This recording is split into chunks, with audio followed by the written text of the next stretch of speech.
A lot of investors I partner with have one major challenge. They are busy professionals that love to create memories with their families, but are too busy to actively look and find value-add real estate that cash flows.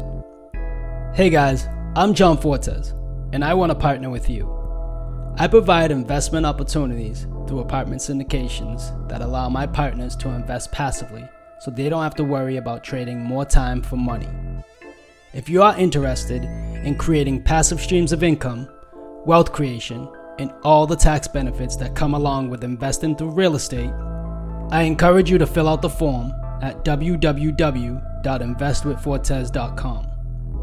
Invest today so that tomorrow you can trade money for time.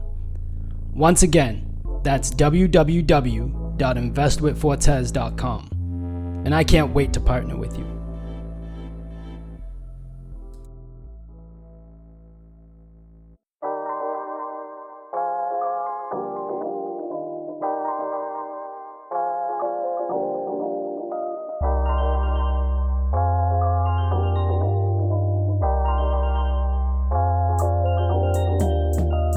Are you a busy professional looking to diversify your portfolio? Ever wanted to passively invest in real estate but don't know where to start? John Fortes provides you with a guide to passively invest in real estate. This is the Passive Investor Show. And now, the Passive Investor Show. Here's your host, John Fortes. Hello, PI listeners. Thank you for lending me your time today. Welcome to the Passive Investor Show. I'm John Fortes. Our goal is to provide you, the busy professional, with passive investing tips and tricks for your real estate investments to leverage more time for you to focus on your true passions. Let's get to work. Welcome, PI listeners. I'm glad you guys are joining me again. Today we have Chris Roberts. Chris and I we've really connected probably what do you guys say? Well, a couple, at least like 7-8 months now, Chris, right? Yep. Yeah. So we share a lot of business ideas, not even just on real estate, but on other actual businesses. But we're going to touch on real estate today. Chris, I'm glad to have you on my show. Thank you for joining me. Thank you, John. I'm so excited to share my story with the PI listeners and add tremendous value. Whether it be multifamily or just business sense in general. I love talking about this stuff. It's amazing to be an entrepreneur and just have the freedom to choose. So I'm really excited to be here. Thanks, man. I mean, they're going to see how easy we go back and forth because of the fact that we've done this on numerous occasions. It's just it's well fitted and well suited that you're finally here on the show and joining me. So I appreciate you for that. Now, sure. Chris, I know a lot of people don't know about you. How did you get here? Tell us the long bio, right? People send long bios. And at the end of the day, it's too long didn't read. So tell us, too long didn't read. What is your story? Yeah, I like that. I like it when you start off with, I'm going to keep this short. I'm going to make this long story short. No, you're not. Yeah. So I was born to young parents, Southern California, just struggled growing up and pretty much had to kind of find my own way through my youth. And I just watched people around me and thought to myself, gosh, I would really love to have what they have, whether it be like a nice outfit, good food, like at the restaurants and things of that sort. So I kind of had that young entrepreneurial itch, even though I didn't know it at the time. And that just sort of drove me. And I start with that because that's what got my mind right. And then as I started working and getting out on my own, I was on my own at the age of 15 years old. I stumbled across a mentor that gave me an opportunity. He taught me all about spreadsheets and just, the value of hard work and good work ethic and no excuses. And so that kind of set the foundation for my sales career, which really propelled things. And as I developed a wonderful sales career, I was able to take the funds that I earned and then with all that savings, invest it, which created passive income. And then that, I guess, seeing that bank account start to grow a little bit and some of that security that came with it really just caught fire in me. And then I just fixated on trying to figure out, how do I create more streams of income? How do I build more security? and ultimately my own financial freedom, right? And it really does boil down to multiple streams of income and passive cash flow. And so early on, I think there was just a fire in me to just want more in life. I really struggled as a young person, and then once I started reading books and just getting mentored and talking to people, I just didn't stop. And now I'm well, I guess considered fairly successful in my field, and I'm just really excited and passionate. And now it's all about kind of giving back and teaching others. So, yeah. I love that. It sounds like, if you could rewind and let's start really at the beginning, right? It sounds like you had to go through a mental mindset shift. Can you speak more about that? Yeah, absolutely. It's funny. I mentor young people and people coming out like the rescue mission and stuff. And I really enjoy that because some of those people don't have any hope. And I was there, man. I stood in food lines when I was a kid. Like I sofa surfed constantly with different family members and things. And it's really hard to have any kind of an identity when you're young. Like you don't even know what you don't know. You're scared. You're just moving around a lot. There's no security. There's no real sense of family because you're living with grandma one week and whoever the next week. So I was jumped by gangs a couple of times when I was growing up down there. And after that, I was angry. And, and I thought to myself, this can't go on. And I was really angry about that. But I also realized, wow, if I can get jumped by gangs, get beat up, picked on, live in this environment, there's only up from here. Like if I can get through that, I could get through absolutely anything. And it's funny because I went through some law enforcement. I was a reserve police officer later in life to give back to my community. And I went through some stuff there as well, especially in the training. And same thing, I just applied those sort of principles of overcoming fear and just driving forward. So the mindset shift happened because it was forced, I believe. Being jumped and all that, you get to your bottom, people get picked on by a bully and eventually they fight back. And that was sort of my story as a young person. And then once I stumbled across the right mentor, they took my energy and enthusiasm, and I guess sort of natural people skills from just surviving out there, and then carve that into what would eventually become an entrepreneurial spirit that drove all my businesses to great success. So the mind shift happened; it was forced, but through the process, I also had to implement other tools like time management, getting more efficient with that, scheduling, writing things down. There's all kinds of tools you can put in place once you have the mind shift, but honestly, I believe it was just forced and I was just tired and wanted to go up instead of down. That's awesome. So let's talk about how you met your mentor. Sure. How did that come about? And what made you start to trust this guy? Sure. It's funny. I don't know if it's divine intervention or what it is, but it's really amazing. I was working at a hot dog cart at the age of 18 years old. Of all places, I had all these part-time jobs, but I landed this hot dog cart. And I love that job because I had freedom. I had my apron, sunglasses, and just flipping hot dogs and having fun. And this gentleman approaches me one day with a guy and he says, "Hey, are you happy here?" And I said, "Yeah, I'm happy, man. I'm doing my thing here. I'm outside. It's great." And he said, "No, come on, you're at a hot dog cart." And I said, "What do you want, man?" I'm like, I'm flipping my hot dogs. Can I get you something? And he said, "I want you to come work for me." And I said, "Oh, come on, man. You must be like a door-to-door knife salesman or something like that." He said, "No, man, I'm not a door-to-door knife salesman." He said, "Look," he said, "you got a great attitude. You got energy. I see you every weekend. I've been here 3 weeks in a row and I'm building this new fun center. And I just need people like you in my organization." So fast forward a little bit after some joking and whatnot, we negotiated and I went to work for him. Right. So he basically headhunted me from a hot dog cart of all places. And he said to me later in life, he said, "Look, the reason I hired you is because you had something inside you that I couldn't find out there with the average person. You just had an energy and enthusiasm and excitement. You were so good with the people." And he said, "And I can teach pretty much anybody anything. I'm a retired CPA. I'm an entrepreneur.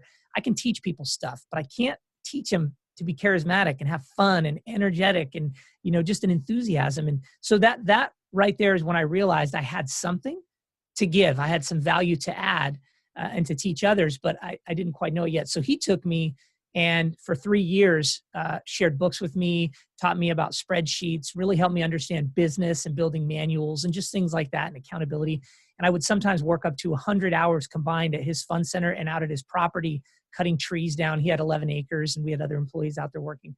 So I really cut my teeth on building a strong work ethic with him. And I was just so fortunate he stumbled across me at that hot dog cart because he literally completely changed my life. And I reference him many times throughout my life and different things that I do. But that guy, Ron Norgan, he changed my life. That is awesome. Now let's focus on how you got into passive income through real estate. Sure. What was your first deal like? And what gave you the confidence to do it? Because at the end of the day, we always get to a place where we say, all right, real estate's the avenue. Now I got to find my first deal, which you got to build yourself up. But even when you find your first deal, you still hesitate sometimes where you back out or you're scared or something like that. Let's talk about that process. Yeah. I love fear. I actually did this little YouTube video about fear. I love the whole fear concept because fear is like part of the deal, right? It's like we go through fear all the time. And so I think it starts with that. If you can realize that when the fear is there, that's a very good thing. I'm on the right track when there's the fear there, right? You just got to get through it. So let's talk about real estate specifically. What I did with real estate is somebody kind of encouraged me to get into real estate. I was a stock market guy. They were real estate. I had been investing a little in the stock market. We went back and forth. And when I got home, I bought 5 real estate books and I read all these books within like 3.5 months. And by the time I was done with those books, I was ready. And what I did was I analyzed all the stuff in the books. And then I took my own sort of formula and my business savvy and said, I see all that. I'll give you one quick example. It said, if you make $150 a month, then you can make a lot of money passively. And I'm like, no, that doesn't seem right. Like in a downturn, I could get killed, right? So I set a marker at $300. And people are like, well, how'd you do that? Well, I put a circle around all the markets that I could afford to buy a house for $100,000 with 20% down with a $20,000 rental budget. That was the money I had. Like I had $50,000 in the bank because I had saved all this money from saving my car payments for years and years and years. And so I built it around what I had, not what someone told me, right? So then I put these circles and people are like, why are you looking at that market? That's not a good market. I said, why? Well, because it's about it. I don't care about any of that. I care about the data, right? The data is what's gonna make me successful. So the first property I bought was a REO, like a bank-owned foreclosure. Bought it for, if I remember, $99,000, 20% down, about $22,000 or so in renovations, and we tax mortgage insurance $570 or so. Ended up renting it for $1,100, right? So after capex and stuff, we cash flowed like $300, which was my mark. I mean, we were within a few dollars. And so to overcome the fear was to educate myself and put myself in a position to be successful. In other words, the numbers told the story. All I had to do was go in there and put in the work. And what I tell people is, if you want to get into multifamily or start a business or do any of that, because I get asked that all the time, it's not about, can I start a business? It's not about, I have a dream of being a coffee shop owner because I love coffee. It's not about making a bunch of money on multifamily. It's, can you put in, even if it's short term, 20 hours a day sometimes? Can you do that? Are you physically, mentally, psychologically capable of doing that? If you can do that and tell yourself, I can work that way, you can have pretty much anything you want because you'll outwork the mistakes, right? You'll outwork the fear. So that's just that mindset, the educating and then implementing is what helped me overcome the fear. And YouTube, of course, right? Ah, man, putting yourself out there. That's what it is. I love that. I love it. Watching those videos, man, chipping floors and stuff. That's how I learned. I mean, I YouTube everything, right? So if I got to fix a cabinet or something, sometimes I'll, YouTube it. What's the proper tools and stuff like that. It's just little things, man. Sure. How-tos. So yeah, you mentioned something. It stood out to me. You said the car payment strategy. Can you speak on that? Yeah, man. People love this when I share this. I put like a little blog about it on my website because I always talk about it with the younger people because they don't get it. They want wealth, they want money, they want this, want that. Matter of fact, I just had someone the other day call me about vehicles. And what I was telling them is, you're looking at $50,000 vehicles. Why? What does a vehicle do for you, right? Do you remember the vehicle you had 15 years ago? Do you have those warm and fuzzies on that vehicle? Or is it like, oh, it was a vehicle? No, it was a vehicle, right? So what I tell people is get out of that consumption mindset, right? And get into that saving mindset. I'll tell you about the vehicle specifically in reference to that real estate transaction. So I bought a Lexus 2006, brand new, stupid, but I bought it. I was excited, had some good money coming in. I'm like, yeah, right. I also bought a house in 2006, stupid, but I still have that. And I make some good money off the rental today. I hung in there. I didn't foreclose. So the car was $700 a month. And I'll give you the long story short because it really is kind of a longer story, but it's $700 a month car payment. Okay. I paid it off in like 4.5 years. And I decided, this is a Lexus. I could drive this thing forever. So I saved those car payments for another 5-6 years. And that ended up being, $50,000-$60,000, right?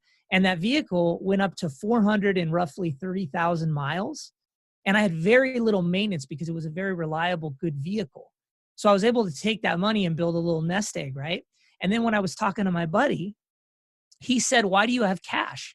And I said, "Well, emergencies." He goes, "Chris, you don't have any bills. You're really smart with your money. What do you need a $60,000 emergency fund for?" Right? He's like, "Your mortgage is reasonable. You in your field of work, you could get a job pretty much anywhere making your bills, right?" Yeah. He goes, "You should be in real estate with that money." And it clicked. We busted out these napkins. We crunched all these numbers. And that's when I went home and read those books. So I'm not going to sit here and tell you that you could do this for free. Sure, you can. But having a little bit of money, being a little disciplined with your money, it makes it so much easier because you can build CRMs with that money. You can buy tools with that money. But it starts with having the right mindset and that saving mindset instead of that consumption mindset. So that's basically what I did. I used my vehicle to buy my first property.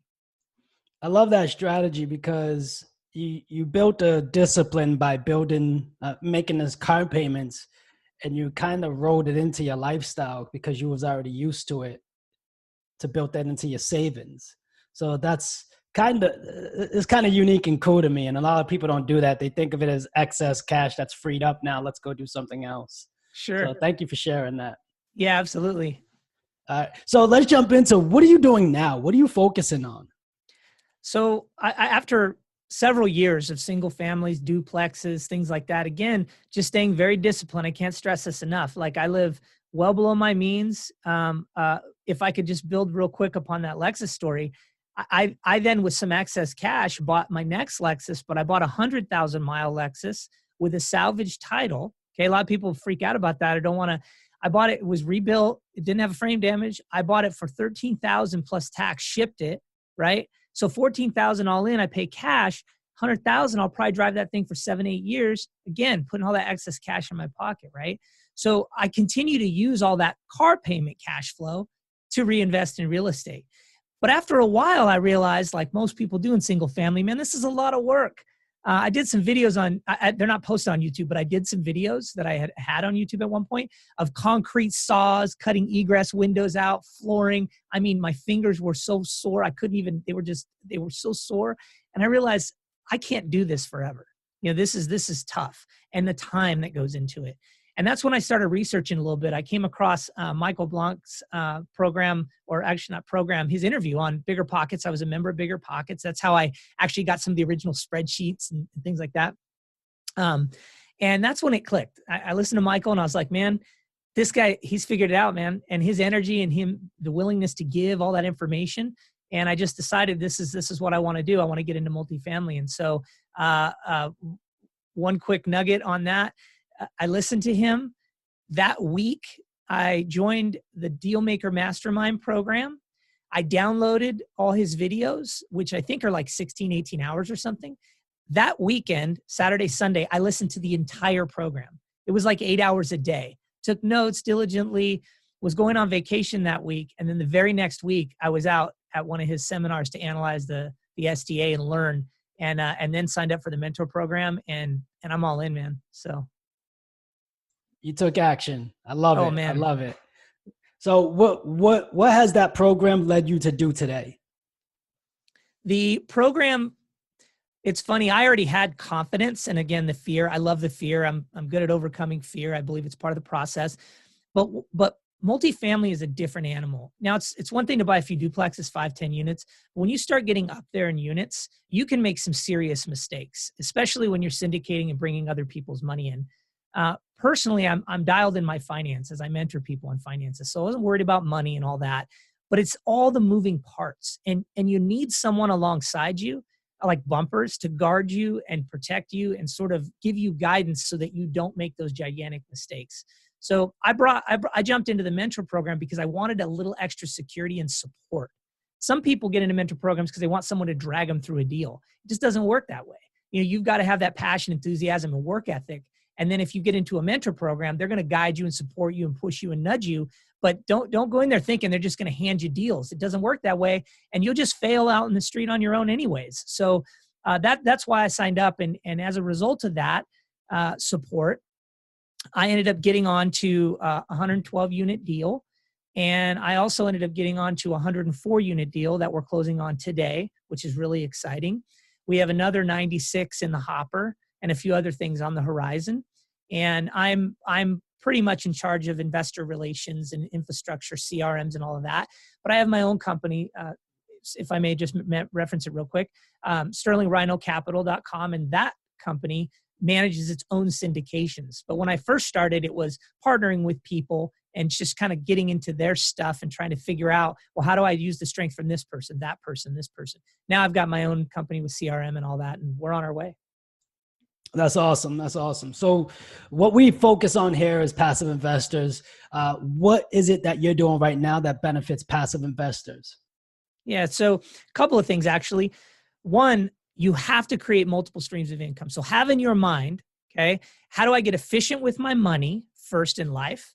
How do I find more time? Because the excuse by nature is I don't have time. You do. You have tons of time. You just have to make it and find it. Stop. No offense to Game of Thrones fans. I love that show, but stop watching those reruns, man. You got to get out there and utilize that time to educate yourself, right? And then you can start creating more streams of income with that time. It doesn't matter if you're doing Mary Kay. I helped a friend's wife start that kind of business. She's making great money on the side now.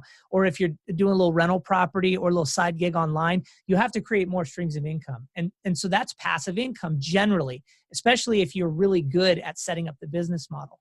And then you can start to elevate into the larger scale stuff, which nothing is truly passive. I mean, generally there's some form of maintenance, some form of work, but for the general purposes of the term passive income, that's the start of it. And for me personally, my single family residence, duplexes, and multifamily will definitely pave the way for, early retirement or financial freedom or whatever. But those are some of the things I do. I create multiple streams of income, and I'm into real estate big time, whether it be single family, duplex, or multifamily. It's all about more streams of income. That's awesome. That's awesome. And right now, actually, congratulations on the current deals that you're a part of and closing today. Thank you. I know you mentioned that. Thank you for mentioning it, and thank you for sharing that.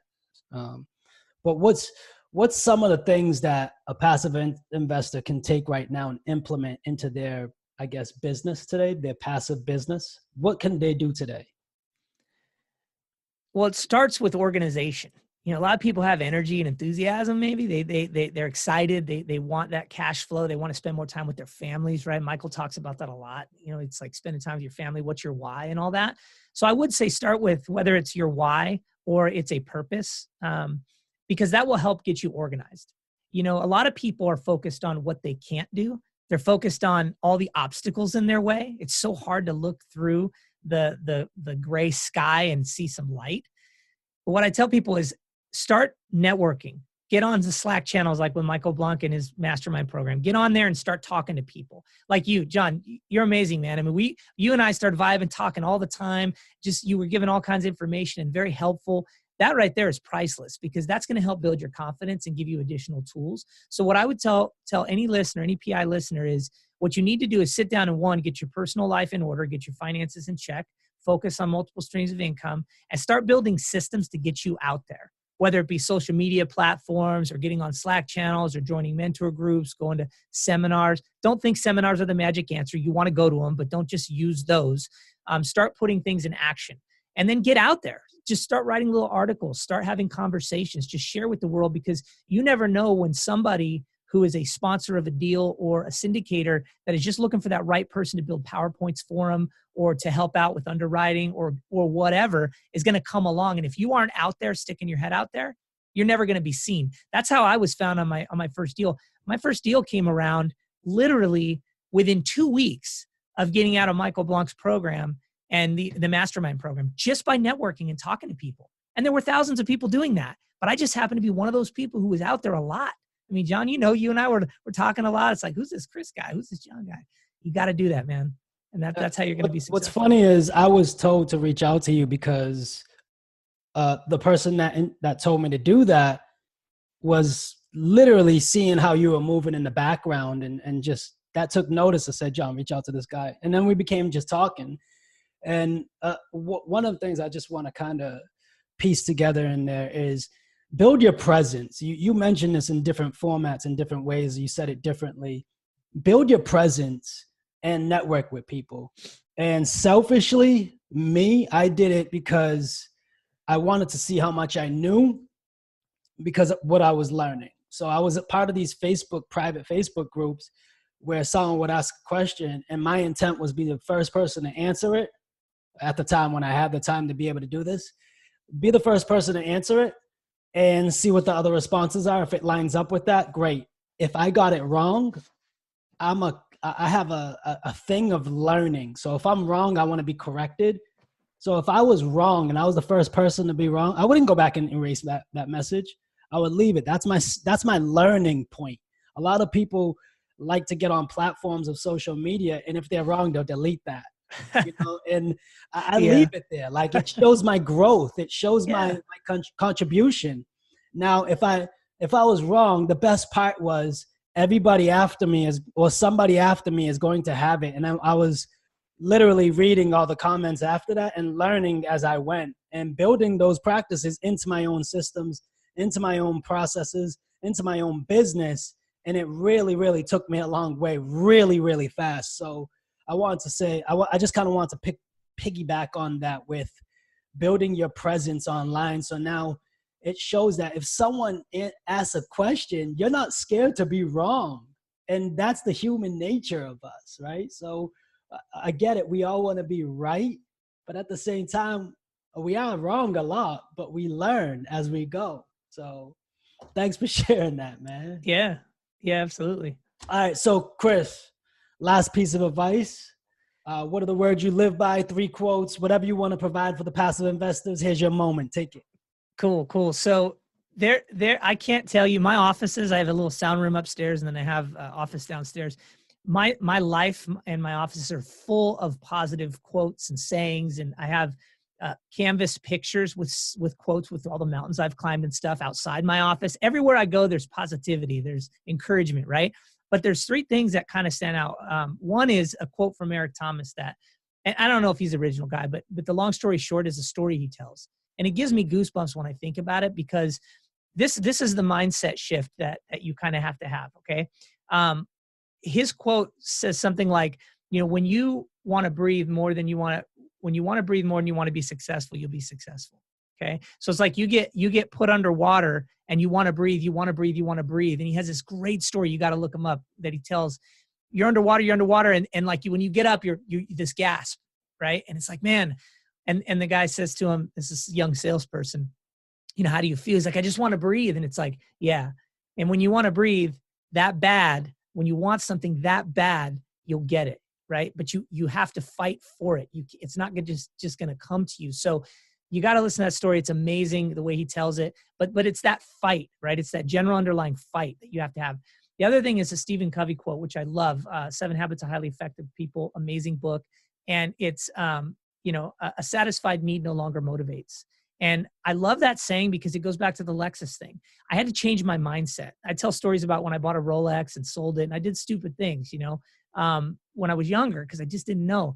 But you have to get out of your head that thing is going to define you, right? That car, that fancy house, whatever. A satisfied need no longer motivates means that after a certain amount of time, you're going to forget about it. You're going to get lazy. It's like, it's not a big deal. You got trash in your car now and it's a $60,000 car, $1,000 a month.